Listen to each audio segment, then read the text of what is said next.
Duty na naman po tayo ngayon. Kasi malapit na po yung 5:30. Kaya 1 to 1 naman po tayo papunta sa ating area of responsibility. At dito po tayo dadaan, mga idol. Ito po yung daanan. Yan mga idol. Ito po ang dating masukal na gubat. At sa ngayon po medyo maganda-ganda na po yung paligid dahil sa gawa po ng tao.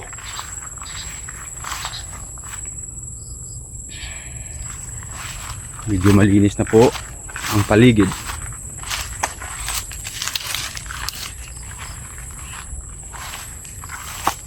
At saka ingat-ingat po rin dito kasi marami po ditong mga nakatira sa paligid na hindi po natin alam at pwede tayong madisgrasya. Meron po pang gagamba na daanan sa paligid na po ito. Yun mayroong ibon. Meron pa lang mga ibon dito mga idol.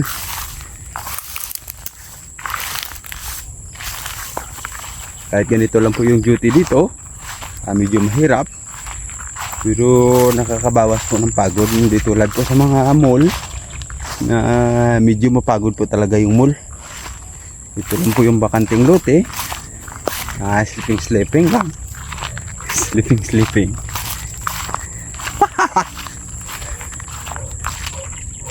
Ang ganda ng paligid. Sleeping lang yung duty dito mga idol, no?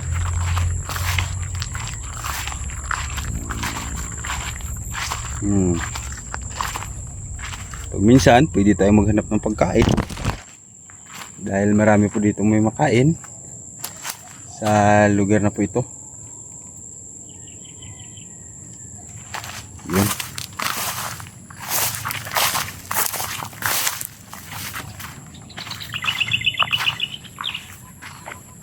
Yung kapalitan ko uwing-uwi na yun dahil hapon na. Prepare na yun ng pagkain nila at sa pamilya nila. Kaya napalitan po natin ng tamang oras, no?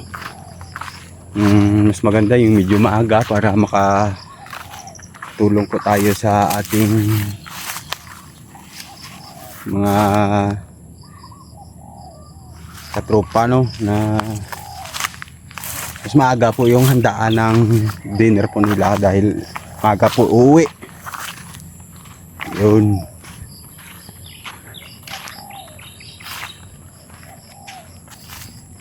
Ito po yung daanan palabas.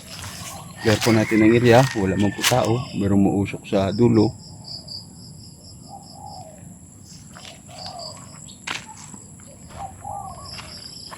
Merong kahoy. Wala pong bunga. Yun. Uy, yung saging dito kinuha na siguro ng may-ari. Ito maraming bulaklak.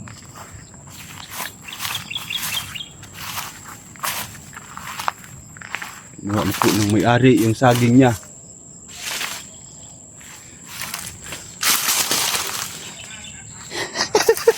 Tumatawa na yung kasama ko. Yo pare, ako naman duty. Ito po yung duty namin. Alis ka na? Sige. Mag-vlog ka pala? Oo. Hindi mo yung tumbler ko doon, no? Saan? Kanino yan? Sa akin. Sa'yo yan?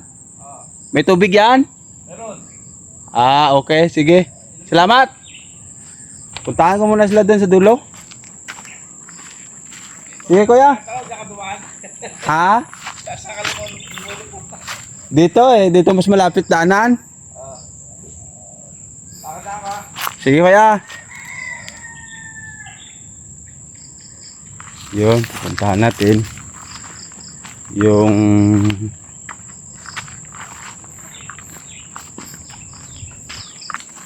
doon sa kabila mga kasamahan natin para makauwi na. At pagdating ko, tamang-tamang oras na sila ay pwede nang umuwi. At tumambay po muna ako dito sa area of responsibility ko at naabutan po ako ng gabi. At medyo nagugutom na po ako. 4 hours na po kasi tropa ang nakalipas bago nung umuwi yung kapalitan ko po dito mga tropa. Mga tropa, kain po tayo mga tropa. Bilisan po natin kumain mga tropa, no? Kasi tayo lang po dito mag-isa. Hindi pa naman po ako tropa nag-iilaw kapag ako lang mag-isa kasi malalaman po tropa pag mag-ilaw ka kapag gabi. Simpleng ilaw pag masdan yan. Kaya hindi po ako nag-iilaw. Ngayon lang po ako nagsindi ng ilaw dahil kumakain po ako. Kaya nabilisan ko po ito tropa. Kumain. Ito yung totoong buhay ko po talaga dito tropa sa gubat. Dati po itong gubat pero ngayon po tropa hindi naman po ngayon ito gubat kasi dinidevelop na po ng tao. Sausawan ko po tropa kalamansi.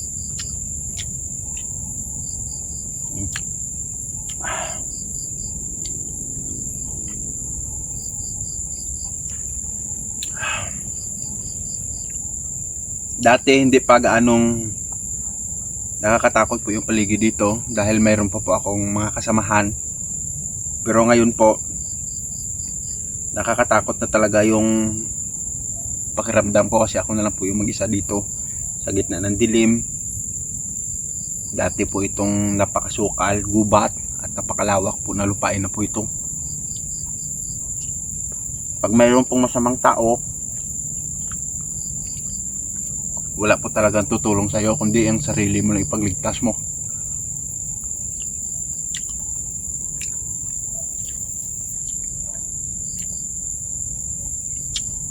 Dati kahit masukal to hindi ganoon nakakatakot kasi marami pa po kami. Ngayon kunti na lang po kami at ngayon nag-iisa na lang po ako. Nakakamiss nga yung mga kasamahan ko dati. Yung magkasama kami biglang nawala, nakakalungkot. Nalungkot pa ako dahil nawala na yung mga kasama ko.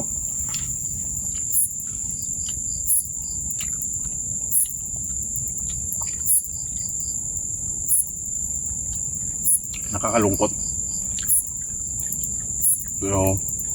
Pero wala tayong magawa. Laban lang po sa buhay. Tuloy lang. Kasi pag guminto tayo, walang may mangyari sa atin. Pero pag patuloy lang, basta sa mabuti, kahit ano yan, may marating ka talaga.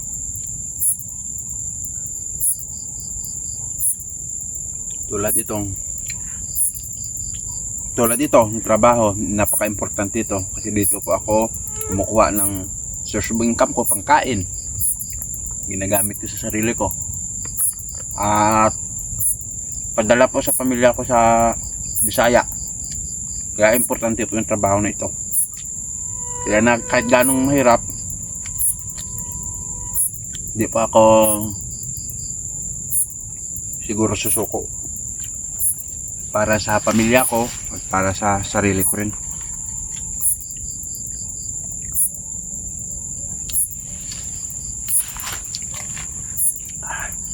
Hirap dito eh.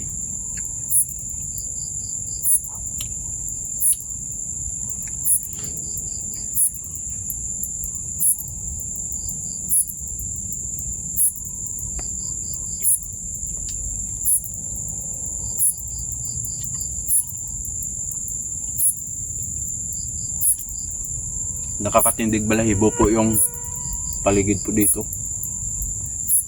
Tingnan mo, nandito ako sa gitna ng dilim. Damuhan.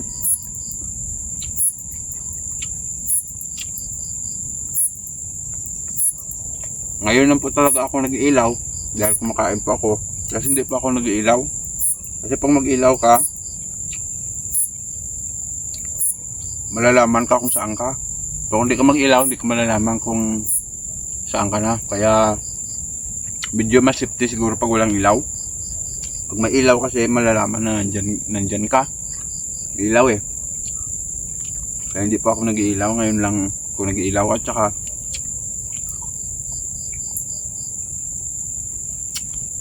napakagutom ko, nabilisan ko lang kumain.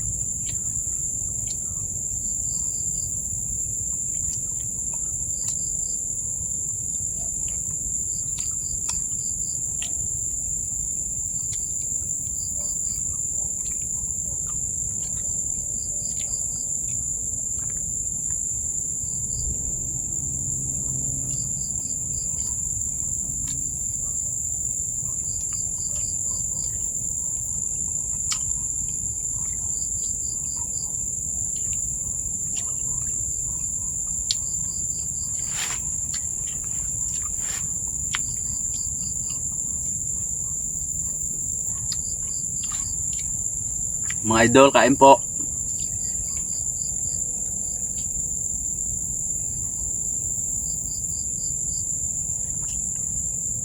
Mayroon nag-apak-apaka. Parang naglalakad. Kaya mo dyan.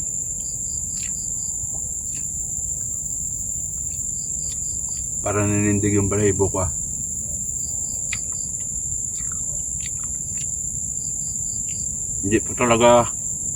Hindi po talaga mga idol biro yung mag-duty sa ganitong liblib na lugar. Yung gusto ko lang po kasi dito, stay in, minus gastos. Kaysa doon ka magtrabaho sa syudad, grabing gastos. Pagkain, boarding house, pamasahe. Yun. Dito walang pamasahe. May tulog ka lang sa gubat. Wala kang babayaran na bahay. Tapos kain ka lang ng mga saging. Minus gastos.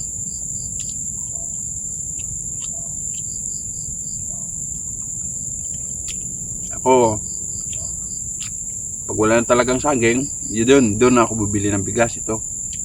Doon ako makapaggasto, pero makatipid ka talaga kaysa doon ka sa syudad.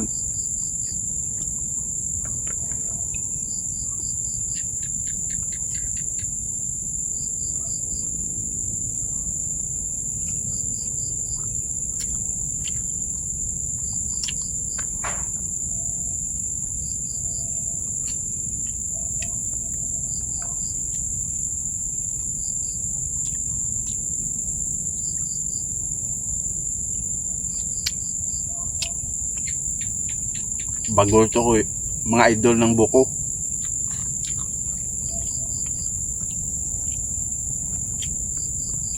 Bagol ng niyog.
hindi pa ako tapos kumain. Tiningnan ko na po yung paligid kasi feeling ko po mayroon pong gumagapang sa akin. Kaya hindi pa ako tapos kumain, huminto na agad ako at tiningnan po yung mga paligid dahil mayroong kumakalampag po na feeling ko ginagapang ako. At ngayon po naninindig po yung balahibo ko dahil sa pangyayari na mayroong kumakalampag po sa paligid ko sa bandang likuran ko kanina na habang akong kumakain. Mayroong kumakalampag na feeling ko talaga na ginagapang ako at tiningnan ko po yung mga paligid. Ngayon, ito po, naninindig po yung mga balahibo ko. Nangamatay-matay pa po yung ilaw.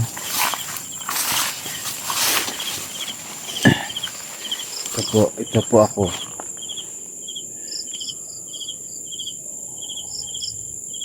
Tingnan niyo po yung balahibo ko, naninindig po.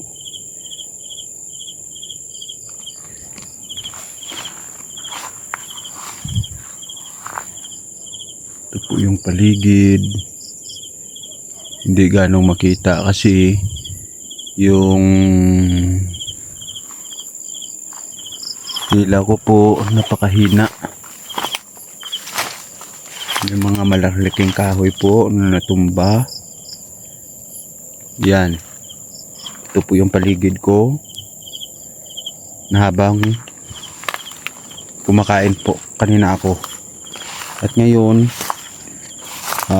maglakad po ako papuntang dulo sa medyo hindi ganong maliblib na lugar. Doon po ako mamasid. Doon po ako magtatambay. Karamihan po dito maraming mga saging. Yan po oh. Gabi naninindig talaga yung balahibo ko na kinakabahan po ako. Sana wala lang po may mangyari sa akin ngayong gabi. Gabayan niyo po ako, mahal na Panginoon.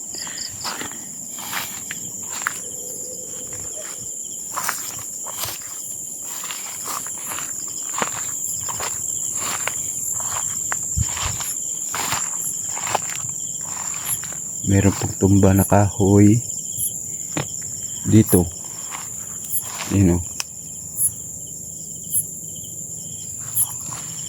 At bawat gabi po dito duty ko.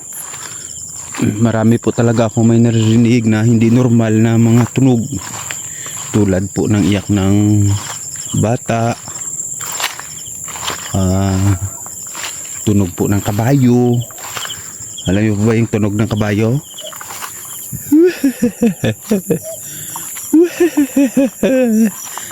Parang ganun po yung tunog. At ito po medyo malinis na po yung lugar. Bilisan ko na po yung maglakad para po makaabot ko dun sa medyo safety po na lugar. Yan. Ito po ay dating gubat ito, pero ngayon sa gawa ng tao medyo hindi na po siya gubat, no? Dati po itong matubig nung tag-ulan.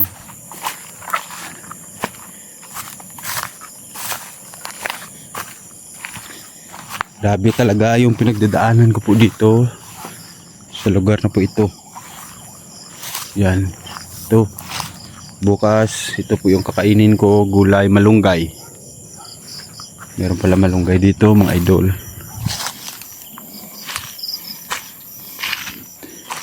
Yan.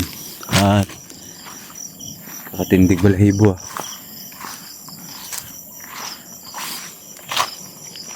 Puro kahoy yung mga paligid dito.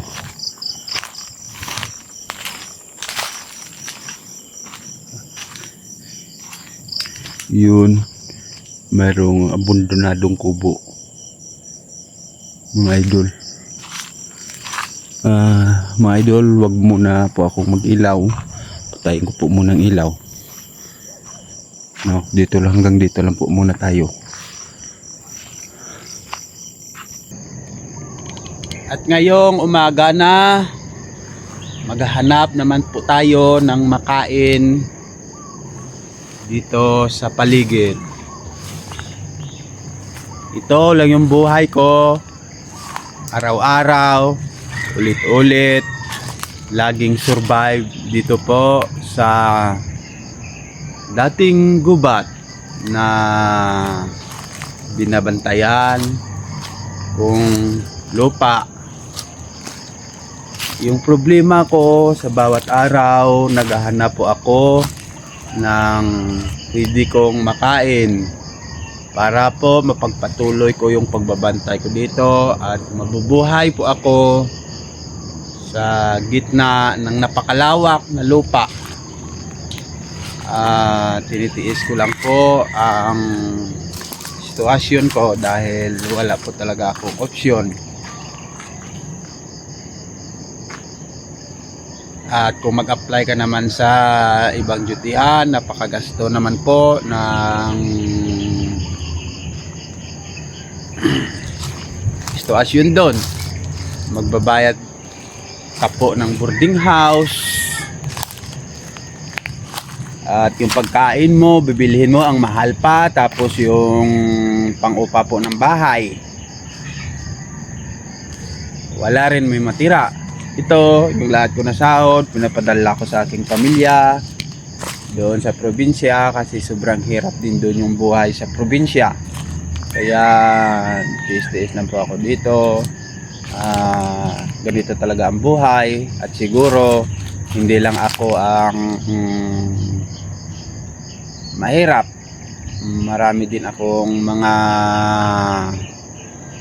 katulad sa akin na mahirap din. Hindi lang kung sa kanta nga, hindi lang ako ang nagdurusa at hindi lang ako ang lumuluha at di lang ikaw. Basta ganyan yung pagsubok na kanta, parang ganun. Hindi lang ako ang nagdurusa, hindi lang ako ang lumuluha. Pasakit ay may katapusan, mga pagsubok lamang yan. Huwag mong itigil ang laban. Ganun yun yung parang buhay ko dito sa gitna ng kagubatan. Ang liwanag lang nagpapasaya sa akin. Pagbutlak ng araw, maghahanap naman po ako ng makain. Yun, bayabas, mangga ata, mayroong mga konting bunga na nahuhulog na pwede nang kainin. Dito mayroon mga nahulog na mangga. Yan.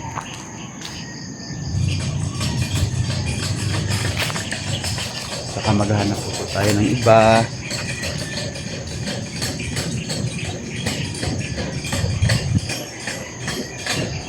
Yan. At maglakad po tayo doon sa pinakadulo.